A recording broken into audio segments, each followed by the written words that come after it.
यदि हमारी वीडियो आपको अच्छी लगे तो लाइक, शेयर एंड कमेंट करिए। बच्चों आज हम लेके आए हैं कार्बनिक यौगिकों का वर्गीकरण। यदि आपने इससे पहले वाले भागों की वीडियो नहीं देखा है तो इसी वीडियो के डिस्क्रिप्शन बॉक्स में जाइए, वहाँ पर देख लीजिए। चलिए बच्चों, यहाँ पर क्या है, आपकी स्क्रीन पर कुछ कार्बनिक यौगिकों के बारे में बताया गया है, इनको कितने भागों में विभाजित किया है। चलिए बच्चों, कार्बनिक यौगिक क्या होते हैं, आइए पहले हम कार्बनिक यौगिक के बारे में पढ़ते हैं। बच्चों, कार्बनिक यौगिक क्या होते हैं? वह यौगिक जो कार्बन, हाइड्रोजन, ऑक्सीजन, ठीक बच्चों, वह यौगिक जो कार्बन, हाइड्रोजन, ऑक्सीजन आदि तत्वों से मिलकर बने होते हैं उन्हें कार्बनिक यौगिक कहते हैं। ठीक बच्चों, कार्बनिक यौगिक दो प्रकार के होते हैं। तो बच्चों, कार्बनिक जो यौगिक होते हैं वो कार्बन, हाइड्रोजन, ऑक्सीजन और भी तत्व हो सकते हैं कार्बनिक यौगिकों में। ठीक बच्चों, कार्बनिक यौगिक कितने प्रकार के होते हैं? कार्बनिक यौगिक दो प्रकार के होते हैं। कौन कौन सा? पहला खुली श्रृंखला यौगिक और दूसरी बंद श्रृंखला यौगिक। बच्चों आइए देखते हैं खुली श्रृंखला यौगिक की परिभाषा। आप आराम से हेडिंग डाल के नोट करिएगा। खुली श्रृंखला यौगिक क्या होता है बच्चों? जिन कार्बनिक यौगिकों में कार्बन परमाणुओं की खुली श्रृंखला होती है। बच्चों याद रखिएगा, जिन कार्बनिक यौगिकों में कार्बन परमाणुओं की खुली श्रृंखला होती है उन्हें खुली श्रृंखला या एलिफैटिक यौगिक। बच्चों एक बात और याद करिएगा, इन्हें हम लोग एलिफैटिक कार्बनिक यौगिक भी कहते हैं। क्या कहते हैं? एलिफैटिक कार्बनिक यौगिक भी कहते हैं। याद रखना बेटा, खुली श्रृंखला को ही एलिफैटिक कार्बनिक यौगिक कहते हैं। और हम आपको एक बात बता दें, चलिए आगे देखते हैं कि जो हमारा एलिफैटिक यौगिक होते हैं जैसे मीथेन, एथेन, एथिलीन, एसिटिलीन, इसका फॉर्मूला C2H2 होता है।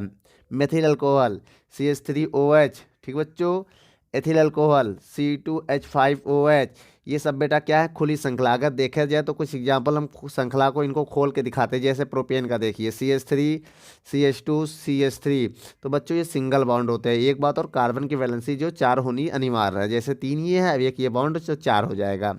और यहाँ एक बॉन्ड, एक ये बॉन्ड और बाकी 2H, तो 4 वैलेंसी कार्बन की हो जाएगी। तो ये प्रोपेन है बेटा। यहाँ पर अभी हम वैलेंसी और बॉन्डिंग के बारे में बाद में जानकारी देंगे, पहले तो थोड़ा कार्बनिक यौगिक के बारे में जानकारी प्राप्त कर लेते हैं। उसके बाद बच्चों ये देखिए ब्यूटीन का फार्मूला, क्योंकि इसमें 4 कार्बन है, ठीक है, इसका नामकरण भी अभी आगे बताया जाएगा। तो इसमें अब ये किसका फार्मूला बेटा? आइसो ब्यूटेन का। तो इनकी श्रृंखलाएं देखो खुली है बेटा, कोई कार्बन जो है बंद नहीं है। तो इन्हें हम क्या बोलेंगे बेटा? एलिफैटिक यौगिक या खुली श्रृंखला यौगिक। तो बच्चों खुली श्रृंखला के बारे में आपको पता चल गया होगा। चलिए अब आगे हम देखते हैं बंद। कौन सा बच्चों? बंद श्रृंखला यौगिक के बारे में। तो आप बड़ी बड़ी हेडिंग डाल दीजिए, बंद श्रृंखला कार्बनिक यौगिक। तो इसमें अब हम क्या करेंगे बच्चों? बंद श्रृंखला यौगिक के बारे में आइए पढ़ते हैं। जिन कार्बनिक यौगिकों में कार्बन परमाणुओं की बंद श्रृंखला होती है उन्हें बंद श्रृंखला या चक्रीय यौगिक कहते हैं। बच्चों यह जो दो प्रकार का होता है, कितने प्रकार का होता है? बंद श्रृंखला यौगिक या चक्रीय यौगिक दो प्रकार के होते हैं। कौन कौन से बच्चों? समचक्रीय यौगिक, होमोसाइक्लिक कंपाउंड, ठीक है, और दूसरा विषम चक्रीय यौगिक, ठीक है। इसको नाम आप नोट कर लें बच्चों। चलिए अब इसके बारे में प्रथम हेडिंग डालिए, जो समचक्रीय यौगिक है वो क्या होते हैं। आइए इसके बारे में हम थोड़ा सा जानकारी लेते हैं। पहले आप इनको वीडियो को रोककर नोट कर लें परिभाषा। चलिए बच्चों आगे अब हम समचक्रीय यौगिक के बारे में देखते हैं। तो बच्चों समचक्रीय यौगिक क्या होते हैं, आइए इनके बारे में थोड़ा सा पढ़ते हैं। देखिए बच्चों, वे चक्रीय यौगिक जिनकी बंद श्रृंखला में केवल कार्बन परमाणु होते हैं, याद रखिएगा बंद श्रृंखला में केवल कार्बन परमाणु होंगे, उन्हें हम समचक्रीय यौगिक कहते हैं। और ये दो प्रकार के होते हैं। याद रखिएगा बच्चों, जो समचक्रीय यौगिक है ये भी दो प्रकार के होते हैं। कौन कौन से? एलिसाइक्लिक यौगिक और एरोमेटिक यौगिक। तो बच्चों एलिसाइक्लिक यौगिक क्या होता है, अब ये समझिएगा। आइए देखते हैं एलिसाइक्लिक यौगिक क्या होते हैं।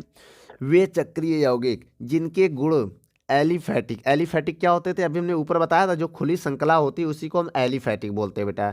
वे चक्रीय यौगिक जिनके गुण खुली श्रृंखला वाले यौगिक या एलिफैटिक यौगिक के गुणों के से मिलते जुलते हैं उन्हें एलिसाइक्लिक यौगिक कहते हैं। अब बच्चों आपको बता दें ये मिलते जुलते कहते हैं कैसे हैं। जैसे ये देखिए CH2 देखो ये साइक्लोप्रोपेन है। अभी हमने आगे इसको अगर तोड़ के सीधा कर दें, अगर इनको तोड़ के सीधा कर दे तो वो एलो क्या बन जाएगा, ये एलिफैटिक बन जाएगा।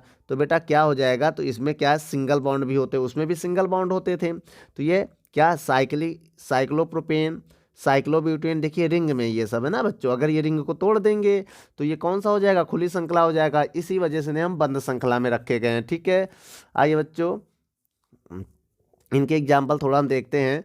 साइक्लोब्यूटेन और इसका नाम क्या है बच्चों, इसका नाम है साइक्लोपेंटेन, क्योंकि इसमें 5 कार्बन है। बच्चों याद रखिएगा, जिसमें 3 कार्बन हो, प्रोपेन, 4 के लिए ब्यूटेन, 5 के लिए पेंटेन। ठीक बच्चों, वीडियो को रोक कर नोट कर लो पहले इसकी परिभाषा।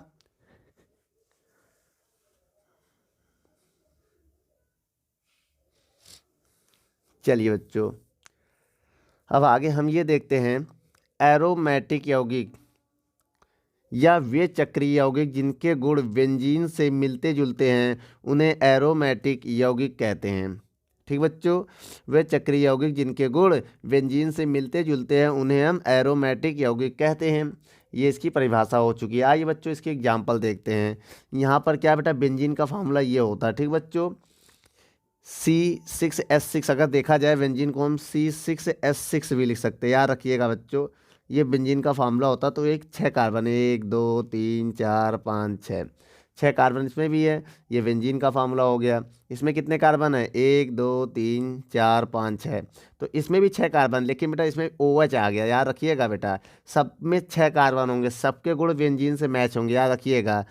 ठीक है बच्चों, तो इनके गुण जो होंगे बेंजीन से मैच करेंगे, गुण इनके बेंजीन के गुणों से सबके गुण मैच मिलेंगे।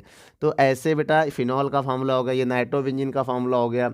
तो इन सभी को आपस में किस में रखा गया, एरोमेटिक कार्बनिक यौगिक में रखा गया है। बच्चों वीडियो को रोक कर पहले परिभाषा को नोट कर लें।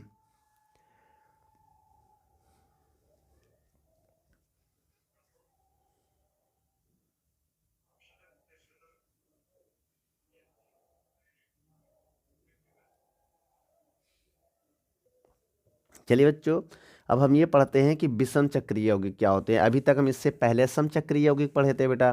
अब विषम चक्रीय यौगिक बेटा वे चक्रीय यौगिक जिसपे बंद श्रृंखला में कार्बन परमाणुओं के साथ अन्य, बच्चों कार्बन परमाणुओं के साथ अन्य परमाणु जैसे नाइट्रोजन, ऑक्सीजन, सल्फर आदि होते हैं, उन्हें विषम चक्रीय यौगिक कहते हैं। बच्चों याद रखिएगा, देखिए अगर यहाँ कार्बन कर दें हम, ये जो नाइट्रोजन है, ये देखिए यहाँ पर ये जो नाइट्रोजन अगर हम यहाँ कार्बन कर दें तो ये समचक्रीय यौगिक हो जाएगा। क्या हो जाएगा बच्चों, समचक्रीय, क्योंकि सब समान अणुओं के बीच ये रिंग बनता है। इसमें एक असमान आ गया, मतलब अलग आ गया। नाइट्रोजन देखो सब कार्बन कार्बन थे, यहाँ एक N आ गया, तो इसका मतलब ये हो गया विषम चक्रीय यौगिक हो गया। ठीक है, तो वही इसमें बताया गया, वे चक्रीय यौगिक जिनकी बंद श्रृंखला में कार्बन परमाणुओं के साथ अन्य परमाणु, ये अन्य परमाणु ही हमारा नाइट्रोजन है बच्चों, जैसे नाइट्रोजन, ऑक्सीजन, सल्फर ये सब होते हैं, तो उन्हें हम विषम चक्रीय यौगिक कहते हैं। ठीक है, अब जैसे एक दूसरा एग्जांपल समझो, इनका नाम क्या है बच्चों, इसका नाम है पिरीडीन। क्या नाम है, पिरीडीन। अब बच्चों इसका अगर हम अणु सूत्र की बात करें तो इसका अणु सूत्र भी आप निकाल सकते हैं। आइए बताते हैं कैसे। कितने कार्बन है, 1 2 3 4 5, तो कार्बन बेटा 5 है, तो C5 लिख सकते हैं आप।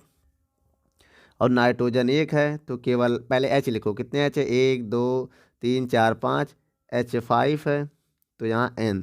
तो बेटा बात ये पिरीडीन को आप ऐसे लिखो चाहे ऐसे लिखो। ठीक है, उसके बाद बच्चों ये क्या है हमारा फार्मूला, इसे फ्यूरेन कहते हैं। क्या कहेंगे, फ्यूरेन। इसका अगर अणु सूत्र की बात करें तो कैसे निकालेंगे, आइए देखते हैं। कितने कार्बन हैं, कुल 4 कार्बन हैं, C4। और इसमें देखा जाए H कितने हैं, 4 H है। कितने H हैं, तो HO, तो इसका नाम क्या हो जाएगा बेटा, फ्यूरेन।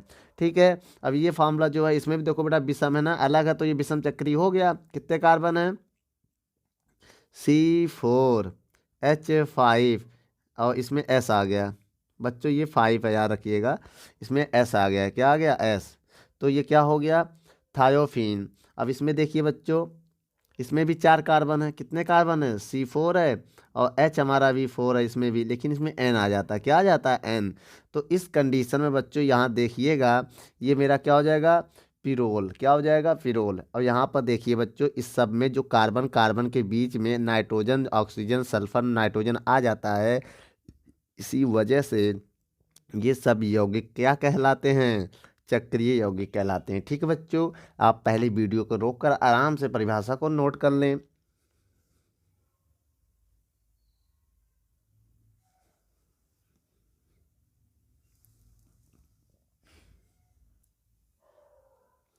चलिए बच्चों, अब हम आगे पढ़ते हैं संतृप्त और असंतृप्त यौगिक क्या होते हैं। सैचुरेटेड एंड अनसैचुरेटेड कंपाउंड होते क्या हैं। तो बच्चों आइए सबसे आसान तरीके से हम ये सीखते हैं संतृप्त यौगिक क्या होते हैं और असंतृप्त यौगिक क्या होते हैं। तो बच्चों हम आपको बता दें, जिन कार्बनिक यौगिकों में कार्बन परमाणुओं के बीच में केवल एक बंध पाया जाता है, केवल सिंगल बॉन्ड पाया जाता है, उन्हें हम संतृप्त यौगिक कहते हैं। अब जैसे सिंगल बॉन्ड वाले बच्चों, तो सिंगल बॉन्ड वाले जो होते हैं, आइए हम आपको एग्जाम्पल दिखाते हैं। जैसे ये देखिए बच्चों एग्जाम्पल, ठीक है। अब देखिए CH3 इनके भी सिंगल ही तो बॉन्ड पाया जाता है, तो ये एथेन है, तो ये किस में आएगा बेटा, संतृप्त हाइड्रोकार्बन में आएगा, किस में, संतृप्त यौगिक में आएगा। अब इसमें देखो बेटा सब सिंगल बॉन्ड है, CH3 CH2 CHO, देखिए सब सिंगल बॉन्ड होने के कारण ये प्रोपेनल हो गया, ये भी किस में आएगा, संतृप्त में आएगा बच्चों। यार संतृप्त यौगिक है एक प्रकार के, क्योंकि इसमें सिंगल बॉन्ड पाया जा रहा है। ठीक बच्चों, अब तीसरा देखो CH3 CH2 OH, ये भी क्या है, प्रोपेन है, सिंगल बॉन्ड पाया जा रहा है। तो सिंगल बॉन्ड पाने के कारण बच्चों इसको हम क्या कहेंगे, संतृप्त हाइड्रोकार्बन। ठीक है, हाँ नोट कर लो बच्चों वीडियो को रोक कर।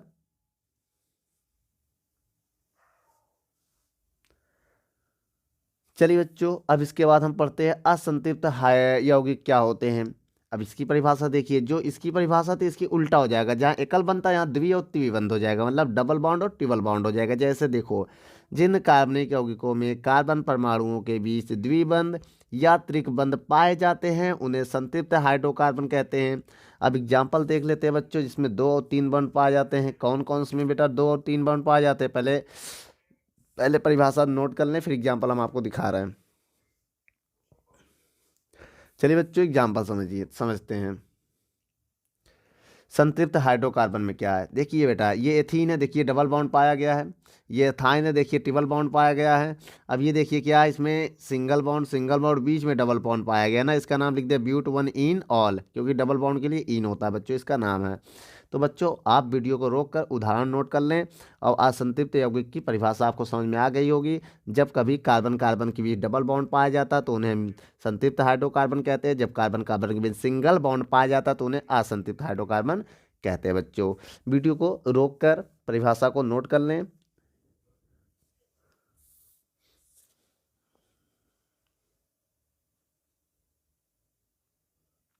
चलिए बच्चों, अब हम पढ़ते हैं हाइड्रोकार्बन क्या होते हैं।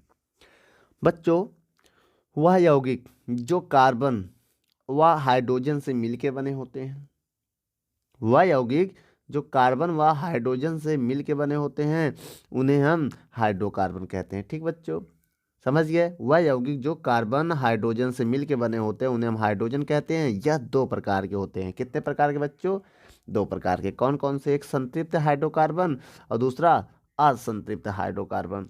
तो बच्चों इनकी परिभाषा हम वैसे ही लिखेंगे जैसे हम संतृप्त और असंतृप्त यौगिक के लिखे थे, सेम परिभाषा इनकी भी वैसे ही है। ठीक बच्चों, चलिए आइए देखते हैं हम। वीडियो को रोक के नोट कर लो परिभाषा।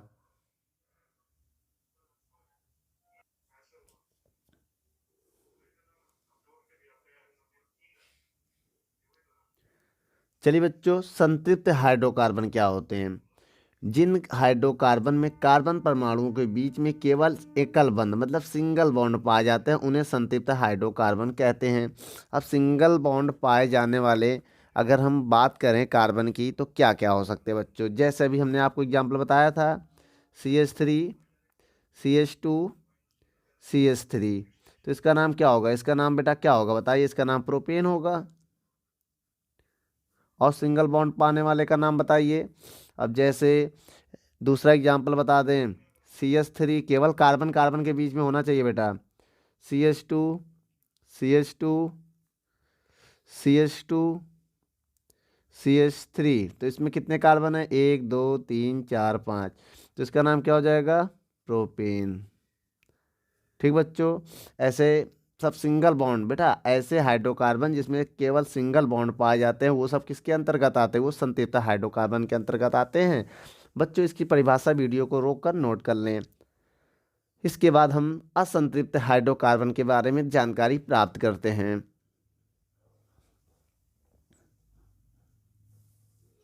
चलिए बच्चों, असंतृप्त हाइड्रोकार्बन के बारे में हम पढ़ते हैं। असंतृप्त हाइड्रोकार्बन क्या होते हैं बच्चों? जिन हाइड्रोकार्बन में द्विबंध या त्रिकबंध पाए जाते हैं। ठीक बच्चों, जिन हाइड्रोकार्बन में द्विबंध या त्रिकबंध पाए जाते हैं उन्हें असंतृप्त हाइड्रोकार्बन कहते हैं। अब उदाहरण में देखो बच्चों, उदाहरण में अगर हम बात करें, ये कार्बन है, ये कार्बन है। अब इनके बेटा CH2 या 2 H लगा दे रहे हैं, CH2 और CH2। तो बेटा इसमें डबल बॉन्ड आ गया, इसका नाम क्या होगा? इसका नाम होगा, 2 कार्बन के लिए एथ है तो एथीन। तो बच्चों एथीन आ गया ना इसमें, तो डबल बॉन्ड पाया गया, तो इसका मतलब ये क्या, असंतृप्त हाइड्रोकार्बन है। ठीक बच्चों, क्या ये असंतृप्त हाइड्रोकार्बन है। दूसरी बात करें हम, CS2CH, समझिएगा, एक H और लगा दें, उसके बाद CS3। तो इसमें कितने कार्बन हैं? 1 2 3। तो इसका नाम है प्रोपीन। क्या नाम है इसका? प्रोपीन। अगर काउंटिंग हम इधर से करें तो 1 आएगा। ठीक है, तो प्रोपीन 1। तो इसमें भी डबल बॉन्ड आ गया बच्चों। ऐसे ही हम आपको एक फार्मूला और बताने जा रहे हैं, तीसरा, CH ट्रिपल बॉन्ड CH। तो इसका नाम क्या होगा बेटा? इसका नाम होगा एथाइन। बेटा क्या होगा, आइए देखते हैं। इसका नाम क्या होगा बेटा? इसका नाम एथाइन होगा, एथाइन। ठीक है, तो ये सब में बेटा डबल बॉन्ड और ट्रिपल बॉन्ड पाए जाने वाले यौगिकों को हम लोग क्या कहते हैं? असंतृप्त हाइड्रोकार्बन कहते हैं। बच्चों वीडियो को रोक कर नोट कर लें इसकी परिभाषा।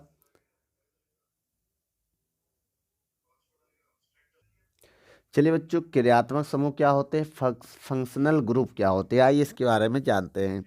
किसी कार्बनिक यौगिक के अणु में उपस्थित वह परमाणु समूह जो उनके रासायनिक गुणों के लिए पहचान होता है उन्हें हम क्रियात्मक समूह कहते हैं। जैसे हम आपको 2-3 एग्जाम्पल बताने वाले हैं, जरा ध्यान दीजिएगा। ठीक बच्चों, देखिए, क्रियात्मक समूह एक किसी कार्बनिक यौगिक का पहचान होते हैं। क्या होते हैं? जैसे ये देखिए, CH3Cl। तो इसका नाम आपको पता ही है, ये कोई यौगिक है तो इसकी पहचान ये Cl बता रहा है। क्यों बता रहा है बच्चों? तो ये Cl यहाँ क्रियात्मक समूह है। ऐसे ही एक एग्जाम्पल मोर आपको बता रहा है, CH3OH। CH3OH। अब यहाँ पर देखिए, जो ये OH है इसकी पहचान क्या है? OH है। क्या बच्चों? OH है। ऐसे ही हम आपको एक कंपाउंड और बता रहे हैं, जैसे CnH2। जैसे बच्चों क्या है, ये NH2 होगा बच्चों, यहाँ 3 नहीं 2 होगा। ठीक है, तो इसमें NH2 जो है ये पहचान है। क्या है बच्चों? पहचान है। सेम इसी प्रकार ये सब क्रियात्मक समूह है बच्चों, ये पहचान बताता है इसकी या कंपाउंड का। ठीक है, अभी हमने आपको बताया यही इसकी परिभाषा होगी। परिभाषा में क्रियात्मक समूह क्या होता है? जो पहचान बताएं यौगिकों को। ठीक है, ऐसे में आपको एक फॉर्मूला और बता रहे हैं, CH3CHO। तो बच्चों इसमें इसकी क्रियात्मक समूह का काम कौन कर रहा है? CHO। तो इस कंपाउंड का पहचान CHO बता रहा है, तो हम CHO से देख कर ये जान जाएंगे ये कौन सा कंपाउंड है। अभी हम आगे समझेंगे। ठीक बच्चों, ऐसे ही CH3COOH में COOH है पहचान। ठीक बच्चों, यहाँ पर आइए देखते हैं। तो बच्चों यहाँ पर क्या है, ये आप वीडियो को रोक कर पहले इसकी परिभाषा क्रियात्मक समूह की और कुछ उदाहरण को नोट कर लें, फिर आगे हम कुछ और देखते हैं।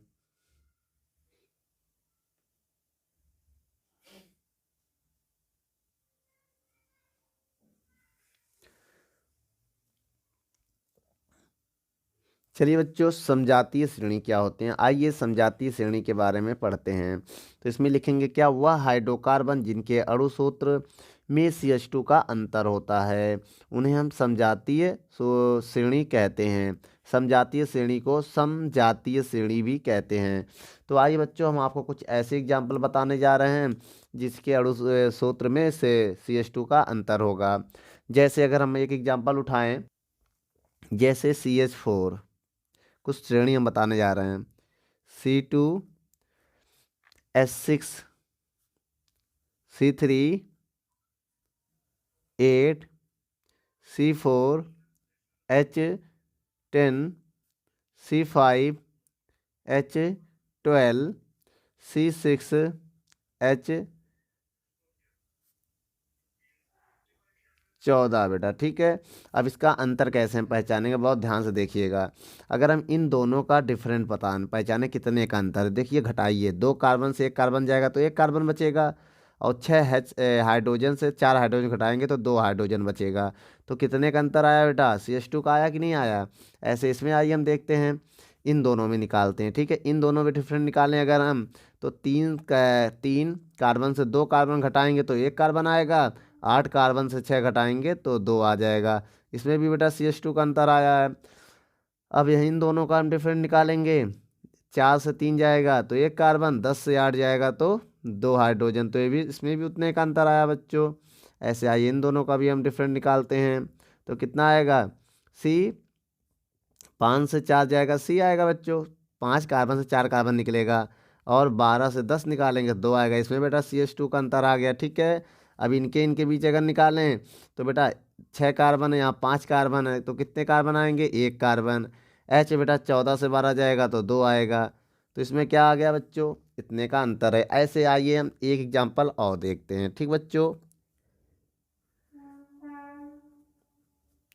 दूसरा एग्जाम्पल हम इसको उठाते हैं, CH3OH, C2H5OH,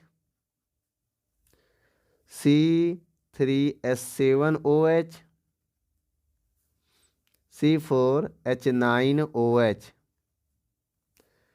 C5H11OH, इतना उठाया, ठीक बच्चों। आइए इनका अंतर देखते हैं। अगर हम देखें इन दोनों में कितने का अंतर है, तो बेटा कार्बन से कार्बन जाएगा, 2 कार्बन है, 1 कार्बन घटाएंगे तो 1 कार्बन बचेगा, 5 से 3H निकालेंगे तो 2 बचेगा, और आपको पता है OH से OH जाएगा तो कुछ नहीं बचेगा। तो इसमें अंतर अगर निकालें तो 3 कार्बन से 2 कार्बन जाएगा, 1 कार्बन बचेगा, और 7 हाइड्रोजन से 5 हाइड्रोजन निकालेंगे तो 2 हाइड्रोजन बचेगा, OH से OH जाएगा, कुछ नहीं बचेगा। तो बच्चों इसमें अंतर अगर निकालें तो 1 कार्बन से 4 कार्बन से 3 निकलेगा, 1 कार्बन बचेगा, 9 से 7 निकलेगा, 2 बचेगा, OH से OH निकलेगा, कुछ नहीं बचेगा।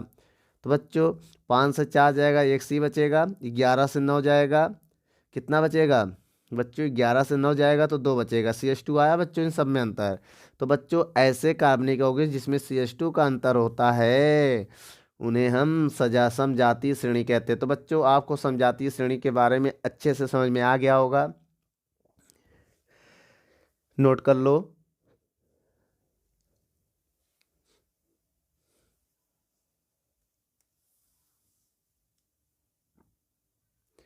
चलिए बच्चों समजातीय श्रेणी की विशेषताओं के बारे में पढ़ते हैं।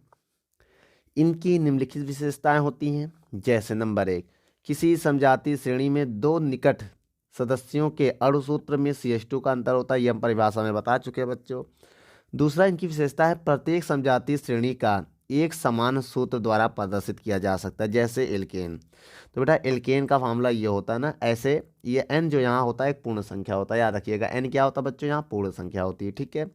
तो प्रत्येक समजातीय श्रेणी का एक समान सूत्र होता है, और इन्हीं सूत्रों द्वारा प्रदर्शित कर सकते हैं, जैसे कि एल्केन का हुआ, एल्कोहल का हुआ, ऐसे एथीन का हुआ, एल्कीन का हुआ, एथाइन का हुआ, बहुत सारे ऐसे फार्मूले होते हैं। और तीसरा क्या है बेटा, प्रत्येक समजातीय श्रेणी का एक विशिष्ट क्रियात्मक समूह होता है, जैसे एल्कोहल में OH क्रियात्मक समूह है। ऐसे बेटा बहुत सारे फार्मूले ऐसे होते हैं, बहुत सारे क्रियात्मक समूह ऐसे होते हैं जो समजातीय श्रेणी की पहचान को बताते हैं। तो एक पॉइंट आपका ये हो गया। और चौथा जो पॉइंट है आपका वो क्या है बेटा, किसी समजातीय श्रेणी के सभी सदस्यों के रासायनिक गुण लगभग समान होते हैं।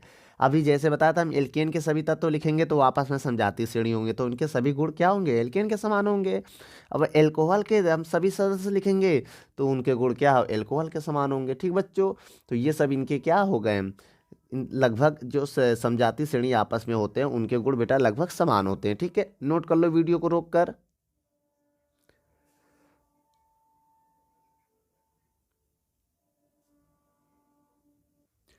चलिए बच्चों अब हम देखते हैं नॉर्मल, आइसो और नियो हाइड्रोकार्बन क्या होते हैं बच्चों।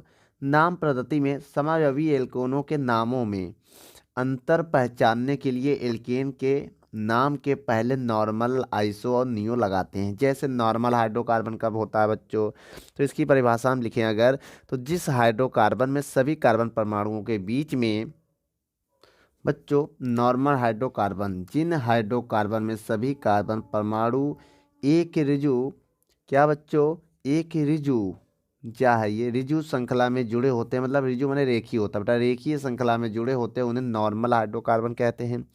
ठीक है बच्चों, क्या कहते हैं, नॉर्मल। जैसे उदाहरण देखिए बच्चों, आइए हम आपको उदाहरण बता दें जो इसका उदाहरण है। जैसे CH3 single bond, CH2 CH2 CH3, अगर हम इसका नाम लिखें तो इसका नाम होगा नॉर्मल, मतलब N ब्यूटेन, तो नॉर्मल ब्यूटेन लिखेंगे ना बेटा। क्या लिखेंगे इसका नाम, नॉर्मल ब्यूटेन।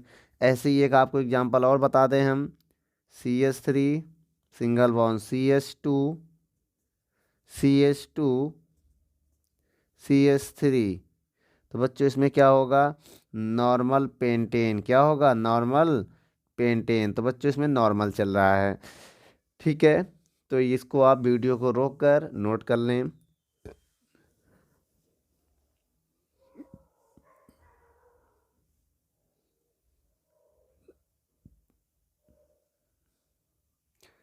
चलिए बच्चों, इसके बाद हम आइसो हाइड्रोकार्बन के बारे में पढ़ते हैं। जिस हाइड्रोकार्बन में एक CH3CH3CH समूह किसी ऋजु श्रृंखला से जुड़ा होता है, उसे हम आइसो हाइड्रोकार्बन कहते हैं।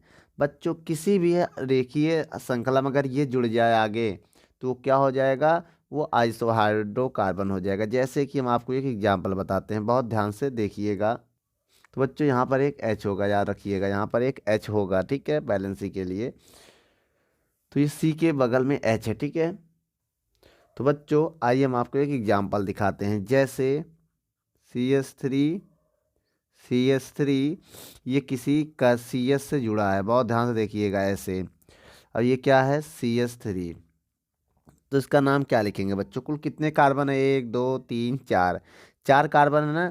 तो इसमें देखिए बेटा, जब ये समूह आ जाता है, अभी हमने आपसे बताया था, अगर कभी भी ये समूह आ गया तो इसका नाम क्या लिखेंगे हम, आइसोब्यूटेन, आइसोब्यूटेन, याद रखिएगा।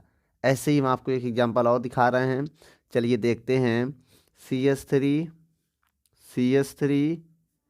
CH CH2 CH3, ठीक है। अब ये जुड़ा हुआ है। अब देख लीजिए बच्चों, इसमें ध्यान से देखिए, इसमें ये ग्रुप आ गया ना, वही जो हमने आगे यहाँ दिखाया था, इसमें जुड़ा हो। तो ये समूह अगर कभी भी जुड़ा तो इसको हम क्या पढ़ेंगे, मेथ एथ प्रो ब्यूट पेंट, कुल 5 कार्बन है, तो हम ना इसके नाम में क्या लगाएंगे, आइसो, कुल कितने कार्बन है, पेंटेन, तो इसका नाम क्या लिखेंगे बच्चों हम, आइसोपेंटेन। ऐसे ही आइए मैं एक आपको और फार्मूला दिखाते हैं, जरा देखिएगा। CH3 CH CH2 CH3, बहुत ध्यान से देखिएगा। अब ये दोनों इससे जुड़ गया बेटा, ये क्या है, अब यहाँ पर ये देखिए बहुत ध्यान से, इसमें देखिए ये भी ग्रुप आ गया है, तो इसका नाम क्या होगा, meth eth pro ब्यूट paint hex, क्या होगा बेटा, हेक्स होगा। तो इसका नाम क्या होगा, आइसो हेक्सेन, हाइसो, देखिए कुल 6 कार्बन है बेटा इसमें, तो आइसो हेक्सेन होगा इसका नाम। ठीक बच्चों, तो यहाँ पर बेटा क्या हो गया, आइसो की पहचान समझ गए। अगर कभी भी बेटा ये ग्रुप लगा हो सब में, ये वाला जो परिभाषा में बताया गया है, तो वो क्या हो जाएगा, वो इसके बाद बेटा ये श्रृंखला चलती रहेगी, याद रखिएगा, ये डॉट डॉट है ना, ये चलती रहेगी श्रृंखला, ये CH2 जैसे ना, ठीक है। अगर ये कॉमन है तो वो क्या कहलाएगा, आइसो कहलाएगा। नोट कर लो बच्चों। आगे देखते हैं बच्चों, नियो हाइड्रोकार्बन क्या होते हैं बच्चों, जिस हाइड्रोकार्बन में CH3 समूह किसी ऋजु श्रृंखला से जुड़ा होता है, उसे नियो हाइड्रोकार्बन कहते हैं। जैसे आइए आपको एक एग्जांपल दिखा रहे हैं कि किसी, जैसे बहुत ध्यान से देखिएगा, एक कार्बन CH3 और इससे CH3 और ये भी CH3, तो ध्यान से देखिए इसमें कुल कितने कार्बन हैं, 1 2 3 4 5, तो तो इसका नाम होगा नियोपेंटेन। क्या होगा बच्चों? नियोपेंटेन। ठीक है। ऐसे हम आइए आपको एक और दिखाते हैं। जैसे किसी कार्बन है, ये है CH2 CH3। अब इस पे भी 3 जुड़े हैं, एक CH3, 2 CH3, 3 CH3। तो बेटा इसका क्या होगा? Meth eth pro ब्यूट paint hex. इसका नाम क्या होगा बेटा? Neo hexane. क्या नाम होगा इसका? Neo hexane. क्या होगा? Neo hexane. ठीक है। ऐसे ही हम आपको एक एग्जांपल और दिखाना चाहते हैं, देखते हैं। चलिए आइए। जैसे CH3 C, CH2 CH2 CH3।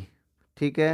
अब यहाँ पर भी 3 जुड़े हैं, इस पे भी 3 जुड़े हैं। तो बच्चों ये आप सीधा करके भी जोड़ सकते, कोई दिक्कत नहीं है। ये CH3 है।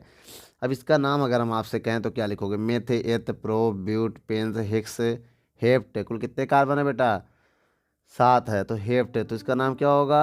Neo heptane. क्या होगा? Neo heptane. तो बेटा ये सब क्या है? इनके नाम हैं। अब ये नाम कैसे, क्या कौन, देखिए बच्चों, नियो में ये कन्फर्म होना चाहिए। क्या कन्फर्म होना चाहिए? अगर ये चीज़ कन्फर्म है, ये ग्रुप, अगर ये चीज़ ग्रुप कन्फर्म है तो वो नियो कहलाएगा। याद रखिएगा बच्चों। ठीक है। अगर ये सब ग्रुप कन्फर्म है तो वो नियो कहलाएगा। वीडियो को रोक कर नोट कर लो।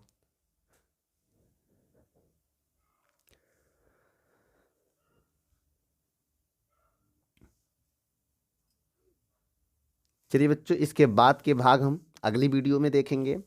ठीक है। यदि हमारी वीडियो आपको अच्छी लगे तो लाइक शेयर एंड कमेंट करिए।